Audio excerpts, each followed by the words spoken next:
I'm absolutely thrilled to be joined tonight by best-selling author, TV presenter, and all-round thriller mastermind, Jackie Kabler. So we're going to be chatting for around 40 minutes, and then we're going to open it up to audience questions. And then, of course, you can come up and maybe Jackie will sign some books for you if you would like. Don't forget the game. Oh, we have a game. We do have a game. Oh God. Yeah. So it's an anagram game. It is. We did it before once. It was a bit of a disaster, but we've worked on it. It's going to be good. It's going to be good. She has more faith than me. But we're going to give it a go. We are. It was fun. It was. And you get a chance to win some of Jackie's books. So it's definitely worth it. So, thank you so much for being here. My pleasure. I'm so pleased to see so many people here. I wasn't expecting so many, but you all look nice. That's good. Absolutely. We're going to treat you nicely. Okay. We promise. Okay, good. So I would love to talk a little bit about how you got started, and we'll move through to The Revenge Plot, your Sure. latest book. So you had an incredible career. You've been a news reporter, a TV news reporter, and now a QVC presenter, as well as an author. So was there a moment when you knew that fiction was what you wanted to be doing? How did that shift happen? So I was a news reporter for 20 years. Some of you might remember GMTV, the morning show on ITV back in the day. It's now Good Morning Britain, but when it was GMTV, I worked on there for 10 years. I was a roving reporter. I travelled the world. I covered stories including the Kosovo crisis, the Washington sniper, Bill Clinton's impeachment, the Asian tsunami, all of these stories that the young ones here won't remember, but lots of you might. Madeleine McCann's disappearance, the Soham murders. So I covered a lot of major stories. And I'd done it for a long time at that point. I did GMTV for 10 years, but I'd done local newspapers before that. And I got to the point actually that I was getting really tired of travelling all the time. It's, travelling the world all the time for work sounds glamorous, but actually you never get to see your friends, your family. I missed my own birthday party one year because I was on a story and I wasn't allowed to come home for my birthday, obviously. So I got to the point where I thought I want to do something else, and I didn't know what that thing was. And then I thought, I've covered so many crime stories, and major stories around the world, and I thought maybe I'm going to try to start to write some of those down. I didn't know it would be a book at that point. And actually what I did first, which was really stupid in retrospect, was I tried to write a rom-com. And I don't even read rom-coms. I don't know why I decided to try and write one. And actually it's about a TV news reporter, guess where I got that idea, who was looking for love. And it was the most awful book. It was really terrible. And I sent it out to agents and publishers, and nobody wanted it. So I thought, well, I clearly can't write, so I put it away and forgot about it. And then a few years later, I'd left my reporter job. I was working freelance, had a little bit more time. And I thought, do you know what? I'm going to give it a go again. I had the little urge to try to write something. So I got that book out again, and I put a murder in it. I kept the character. I put a murder in it, and I started to send it out again. And then it got some interest. And I ended up getting a deal with a very tiny little publisher in Wales for 3 books, which became the Cora Baxter Mysteries, which I sort of think now as my beginner books. They were sort of cosy crime about this TV reporter who got involved in solving murders. So that's kind of where it started. And then it took me a long time to actually write a decent book, but that's where it began. So how did you go from cozy crime to psychological thrillers? So I'd written 3 books, and being honest, they'd sold a few thousand copies all 3 of them. And it takes a long time to write a book, and I was still working full time. And I got quite despondent, and I thought, I love writing now, but nobody's reading these books. I know you've read them. I know a couple of people here have read them actually. But and I just thought, is it worth it? And it's so much work, and is it worth it? And nobody's reading them, and I'm clearly not good enough. But then I thought, you know what, I love writing, so maybe I'll give it a go, try one more book. And I'd had the urge to write something darker, so I thought, okay, I'm going to try a psychological thriller. So I wrote a book called Am I Guilty? And I wrote it really quickly. I wrote it in 5 months. I started again. I had an agent, a literary agent, for the first 3 books, but it wasn't really working with that particular agent. He wasn't particularly interested in my books, and I just didn't think he was the right agent for me. So I started again. I found another agent. I say that as if that's easy. That took Yes, really amazing. long time. It took about a year to get that agent, and with many, many rejections along the way, because that's part of the course as an author. But she somehow miraculously got me a deal for that book with HarperCollins, who are one of the biggest publishers. That book came out. It did a little bit better, and I still was quite despondent. I thought, you know what? I'd got a 2-book deal. I thought I'm going to give it one more try and see if I can write a book that more than a handful of people want to read. So I wrote a book called The Perfect Couple. And that book was really hard to write. I agonised over it, I cried over it, I couldn't get it right. It took a long time to write, and then my editor decided she didn't like, it was about a serial killer, it was based in Bristol. She decided she liked the story, but she didn't like the motivation for the killing, so I had to change his whole motivation, which, as you know, is a really big change. So I did that. And I thought, well, it's my last chance, we'll see what happens with this one. Then that book, well, there's a thing called NetGalley, which I'll explain because people might not know. NetGalley is like a private website that publishers put books on before they come out. So professional readers can read them before they come out. So people like librarians, booksellers, book bloggers. And this book went onto NetGalley. And basically people are allowed to review it. The reviews stay private on this website, but it gives the publisher an idea of how the book's going to be received and maybe how many copies to print and all of that. So The Perfect Couple went on NetGalley. And the first 2 reviews were terrible. I can still quote you those first 2 reviews. They always stay, don't Yeah, they? they stay, Reviews right? stay. The first review said the plot was okay, but the characters were so dumb they wouldn't notice if their own heads were on fire. That was the first one. The second one, also weirdly, included fire. It was, she hated it so much, the reader, that she wanted to throw her Kindle out of the window and set it on fire for good measure. That's how much she hated it. So I just thought, okay, my writing career's over. This book is an absolute turkey. Nobody's going to read it. In fact, I almost rang my editor to say, can we just not put this book out? Because I can't bear it. It's going to ruin my career. It's clearly rubbish. Nobody likes it. But obviously I didn't do that, because you can't, because you're in a contract.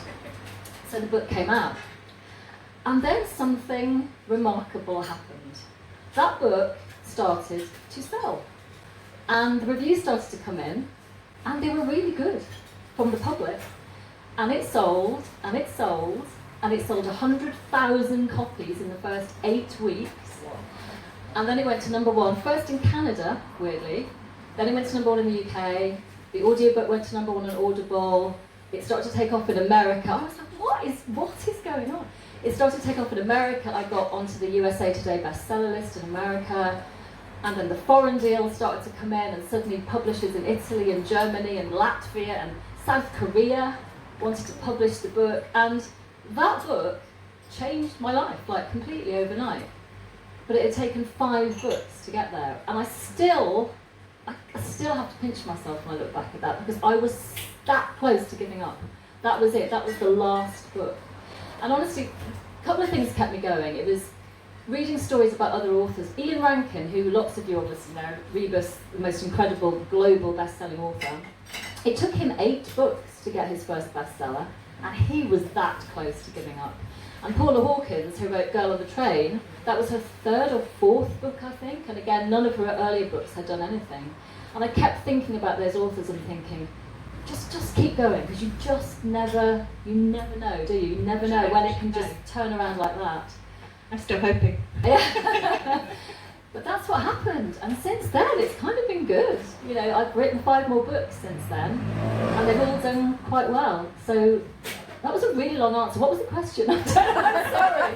I don't know what the question was. No, we did it. It's how did you move from the core of Esther into psych thrillers? So yes, we've had it. So you know, it's just I'm just so glad I didn't give up. And I'm a runner, which we may talk about. I'm an ultra marathon runner, and there's a quote also which kind of kept me going. There's an ultra marathon runner in the States called Karagucha who once said, "Nothing has ever broken my heart like running has, and yet I cannot breathe without it."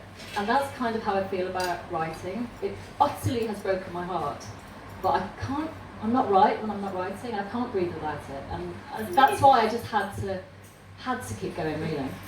It's part of you, isn't it? It is part of you, yeah. Yeah. Yeah. unexplainable somehow, Yeah. but yeah, I get it. So, coming from journalism, you were writing real stories under pressure.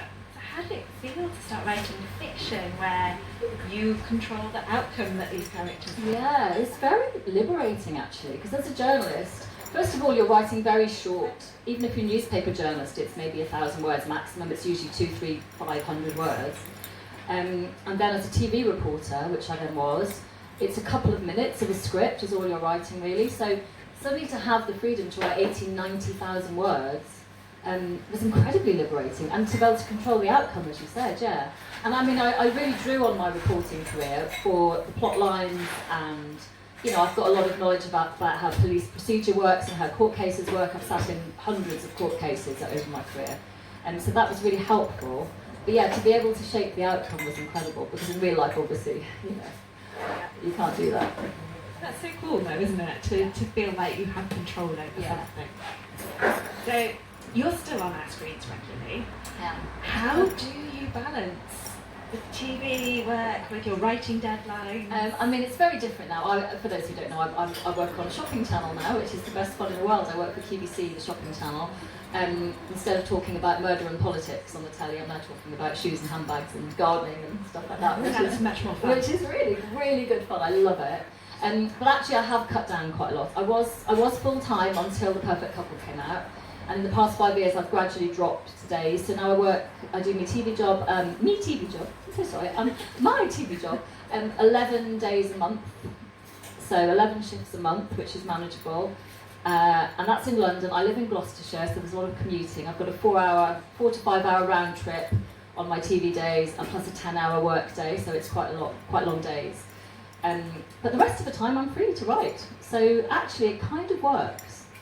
And I'm kind of quite a sociable person. I think if I sat at home and wrote all the time, I'd get quite lonely and quite insular probably. And so I actually I find being around people inspires me and makes me, listening to people's conversations sometimes can inspire plot lines, and I think a lot. I've got a long commute, so I think a lot when I'm driving, and ideas come to me when I'm driving, and so it all ties in with it really, I think. Yeah. You think a lot when you're running as well, don't I you? do, yeah.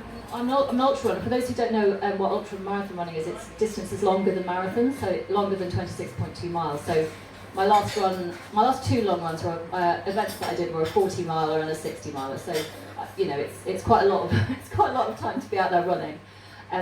So I've done a few 24-hour events where you start running at midday and you finish the next midday, so you run all day and all night, which is a bit crazy, but I do find that actually it helps a lot. And actually, if you look into the science of it, there's quite a lot of studies out there that show the link between physical movement and freeing up your mind.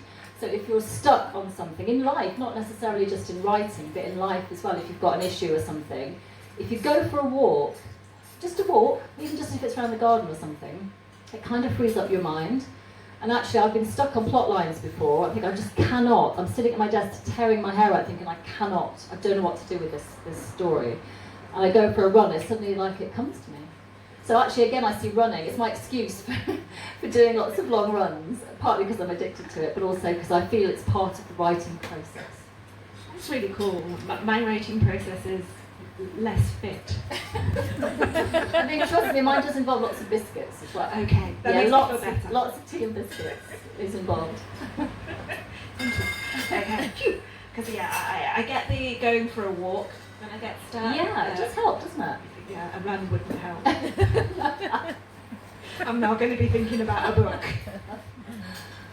So, as somebody who constantly wrestles with deadlines, I still struggle. So I have to ask, what is your secret? How do you stay on track? Okay, so I am a very organised person.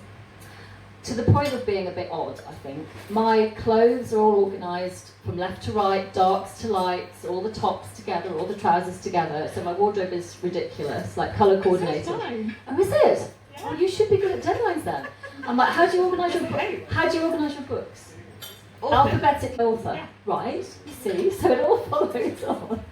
You would think, and then somewhere it goes wrong. Okay. Well, I just feel I'm very organised in every aspect of life. Therefore, meeting a deadline for me it's a non-negotiable. I would never ever miss a deadline. probably being a journalist has helped with that, especially TV, because if you have to get a story ready for the 6 o'clock news, you can't have it ready at 6:15. You know, it has to be ready at 6 o'clock. So I think that's helped. But I don't know, Alex. I don't know the answer. I just am. I'm just very organised, and I have never missed a deadline. Now, if I miss my deadline this year, I'm going to blame you for putting the idea in my head. But I'm just very, very strict with myself, I think. Yeah. And I don't sleep much. I'm a really bad sleeper. So I got up at 5 o'clock this morning. I didn't need to get up at 5 o'clock this morning. I didn't leave the house till 10 to drive down here. But I just like to get up early and just get everything organised and go for my run and, you know. So I think... How do you have this much energy when you run and you don't sleep? I don't know. I need the secrets here. Okay, so we're going to talk about your process. So you've said you're a plotter, obviously. Yeah. So big plotter. What does that look like? Okay, so the writing world, for you know, some of you are writers, some of you are not. The writing world is generally divided into plotters and pantsers, is what we call them. People who plot and people who fly by the seat of their pants and just write. I am a plotter. My plotting is very detailed. Before I even start a book, I have the idea, obviously. The idea is signed off by my editor. And then I spend probably a good month before I write a word. I spend sort of plotting the book.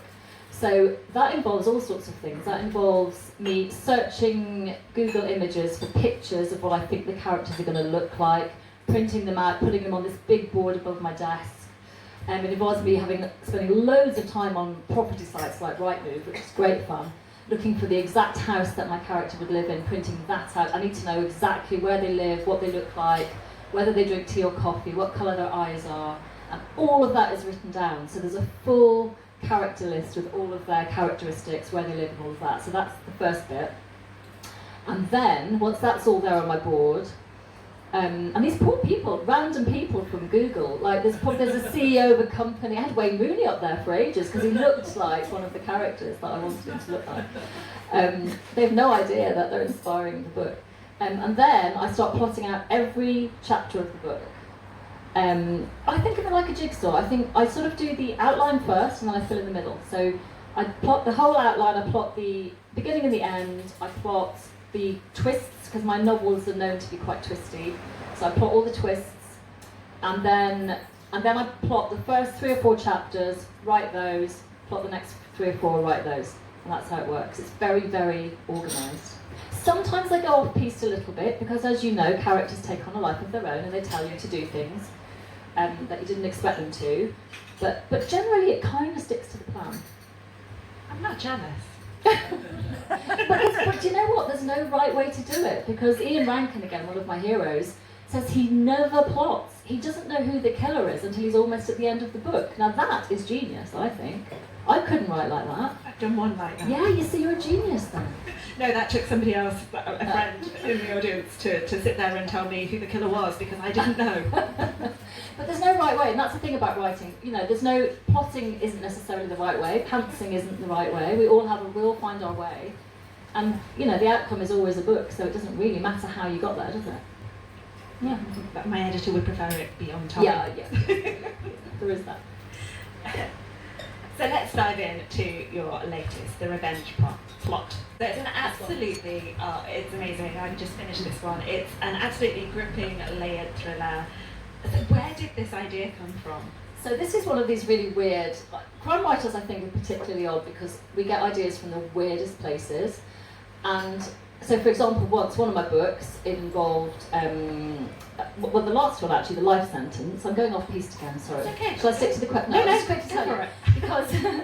Because my last book, The Life Sentence, which came out last year, the idea from that came from a relatively normal place, a true crime podcast that I listened to from America, which was about 2 men who'd been to prison for 20 years for murdering one of their schoolmates while they were at school, when they were all about 15, I think. And they were accused of killing him, and they were convicted, they went to prison for 20 years. And then it emerged that this kid had actually taken his own life.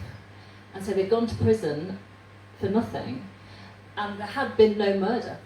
So they were released, and they came out of prison, and they made a speech on the court steps in the States, and they said, "We've been to prison for 20 years for a crime that never even happened. And I thought, well, that's a book. So I took that line and I made it into a completely different story, but I created a book called The Life Sentence, which was about a woman who went to prison for a crime that had never happened. And so that was a relatively normal way for me to get an idea. However, this book, I was going to work one day, and I was maybe just not feeling it that day, I was a bit tired or whatever, and I drove round the corner to where my workplace is, and I just thought, imagine if it just wasn't there when I go round the corner. Imagine if my workplace had just gone. And I thought, well, that's a book. So I wrote The Revenge Plot. It starts with a woman called Ella who leaves her workplace on a Friday and everything's normal. And then she turns, and it's not supernatural, but I don't do supernatural, it's not anything like that. She turns up on Monday morning and her workplace has basically vanished over the weekend. The sign has gone, the building is empty, it's locked, she can't get in, she can't get hold of her boss. And yeah, that's how it starts. So that's where the idea came, a ridiculous thought of, oh, I wonder if my workplace wasn't there, what would I do? As if a whole building can disappear. So that's where that came from. It's really clever there. But it's odd, isn't it? It's an odd thing to think. Yeah. Yeah, it's incredible. So, in this book, you've got these three women at the heart of the novel, and none of them are really especially likeable. No, and that was a risky strategy, because because normally when you read a book, you want to identify with at least one of the characters, and that's, as writers, we're told people have to identify with the characters, or they won't like the book. And my editor, she tried really hard to make them likeable, and I tried actually they were much worse before. They were really, really unlikable before, and I tried to make them a bit more likeable. They have tiny moments, but they're not very nice. And then I worried because the book went on to NetGalley again, my favourite place, where I got those awful reviews, and a lot of people on NetGalley says, oh, I'm not sure, I don't like this book, I don't like any of the characters, and I thought, oh no. But weirdly again, since the book's come out, it's actually got the best reviews of any of my books so far, actually. It hasn't really got any bad reviews, so actually I think I've got away with it somehow. It's so intriguing, they're all messy and flawed. Yeah, maybe that's what it is. Yeah. But I was a bit scared, I thought I'd gone too far with them, because they're not nice. They're not, but I think this is not going to make me sound good, I think given what they've been through, each of them, that you can kind of maybe relate. And it's almost a bit like, what would you do if you were in that maybe. place? Yeah, I hope maybe at the end, a lot of people have said the ending, they found that satisfying, because, we won't say why, but... No, I didn't see it coming either. Good. Yeah. That's always the aim. I love a good twist. Yeah. So yes, it's very tense and very unusual. I find it really unusual because of the unlikableness and still sort of trying to root for somebody, and then you're like, oh no, wait a minute.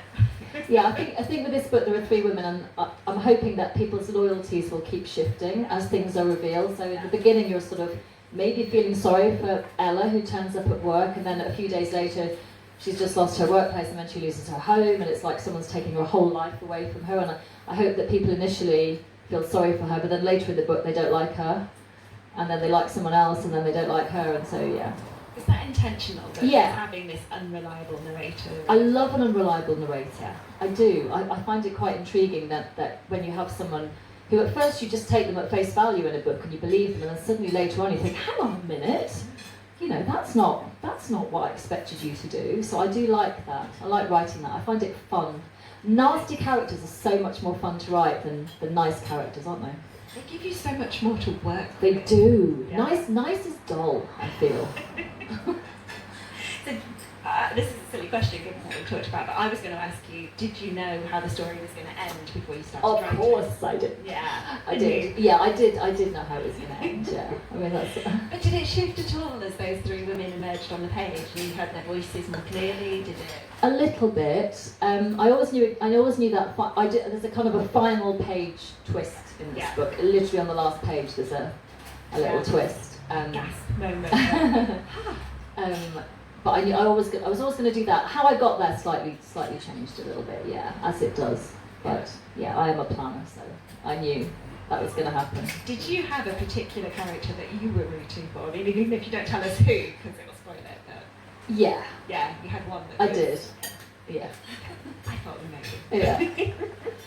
So, I was talking to you about this earlier. So my next book, it's called The Missing Boyfriend, and it's going to be out in the autumn. But it's a little bit strange because the opening of my book is a woman comes home to find her boyfriend, and everything he owned has completely vanished. And it becomes this surreal search, not just to find him, but to prove that he even existed. So when I picked up this, the revenge plot, it just felt like it was that taken to this whole other level, and I was just like, how did she do this? It's amazing, because I've made a boyfriend disappear. You made somebody's entire life disappear. Yeah, I'm a bit dramatic like that. So, I mean, it's actually brilliant and unsettling, and I'm just really curious, how did you get into that headspace to come up with these, like, really vindictive... I don't know, I think it's fun to write characters that are very different from yourself. So I'm probably quite a boring person in many ways because I don't do much apart from I work, I write, I run, and I do the garden. I'm a really keen gardener, and that's it, but I don't really do anything else. I don't go out much. I haven't watched a film since lockdown, I think. I rarely watch television. People talk about all these Netflix dramas and things. I've got literally no idea. I don't watch anything like that. So I'm quite boring in many ways, I think.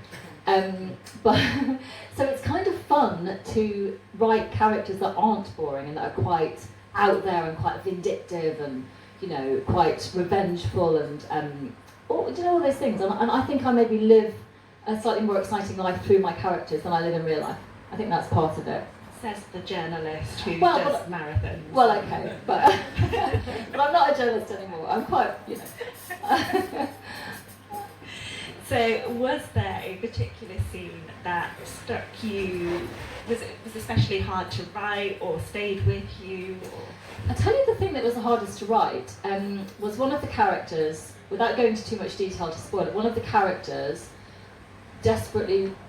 I don't think it'll give anything away. Will I? I don't know. That's right. Well, I know. I'm thinking now. Yeah. Okay. Well, I'm just going to say there's something about. Okay, so I don't have children, and that was a choice for me. I'm child-free by choice. I've been married for 30 years. We decided very early on in our relationship that neither of us wanted children. And that was just, at the time, actually quite a controversial decision. And you know, my mother, until I was 40, kept telling me I could still have time to have one.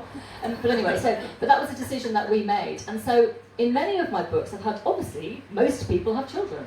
And so, when I write books about people with children, or people who desperately want children, I find that challenging. So that's always difficult for me. Because I have to try to put myself into that mindset. And obviously, most of my friends have children, I can talk to them about it. In fact, this book had an element of that, but the book that was actually harder for me to write those scenes was 2 books ago, I think, I wrote a book called The Vanishing of Class 3B, which was about a whole class of children who went on a school day trip and didn't come back. So I thought I didn't just vanish one child, I vanished an entire busload of children in that book. And obviously then I had all these parents who were grieving and you know, wanting their kids to come back. And why I wrote that book, I don't know, because that was actually quite difficult for someone who doesn't have children. But actually, people were very complimentary about it, and a lot of people who read that book said they had no idea that I didn't have children, so clearly I managed it. But that is hard. I think there's a lot of things, clearly I've never murdered anyone, and I write about murder a lot, so some things you can imagine, but I think really kind of visceral, things that are really, really, really personal about life, if you haven't experienced them, it's difficult. So I've experienced bereavement, I can write about that, I know what it's like to lose loved ones, but I haven't lost a child, or I haven't had a child go missing, and I don't have those feelings that parents would have, so that I find that difficult. But that's part of being a writer, isn't it? You have to, you do your research, and you talk to people, and you use your imagination, and it kind of works. So, yeah. Thank you. So, what is next for you? What does your full writing cycle look like from first idea to final edits, and where are we in that cycle now? I'm currently have a 4-book deal, so it's a book a year for 4 years, and I'm writing the next one now. I've got it. It's so nice the way it worked out, because my deadline is always the 1st of December. So I start the book in January, and I've got till the 1st of December to finish it, and then I take Christmas off, I take December off, which is lovely, and then January's tricky because I have to do edits on the book I've just finished, but I also have to start plotting the next book. So January, February are busy, and then that last year's book goes, and it's off and it's done, and I can concentrate on the new one. So at the moment, obviously this book is out, so that's great, and I'm writing my book, which I have for next spring. It'll come out in spring next year, and yeah, I've got till the 1st of December. I always get a little bit behind in the summer, so come September, October I start to panic, because I take more time off in the summer just because I do lots of events like this. You know, it's kind of book festival season, and I do a lot of events, and I like to run a lot and stuff, and do my garden, and there's people outside. Yeah, it's not to come in. I don't know, they're peering in. So I'm kind of halfway through. I've written about half of my new book. Yes. And will you share that with anybody before it goes to your editor? No, actually. I'm one of these authors who nobody sees it. Even my agent, because some agents, literary agents, read your book before you send them in. Mine doesn't. Nobody sees it until my editor sees it. Which is kind of scary, because then if it's terrible, I've had no steer on that before, so, you know, but hopefully it's not. It might be terrible. Because you planned it. Oh, yeah. So, yeah. Yeah. So, can you give us a sneak peek of what your next one is?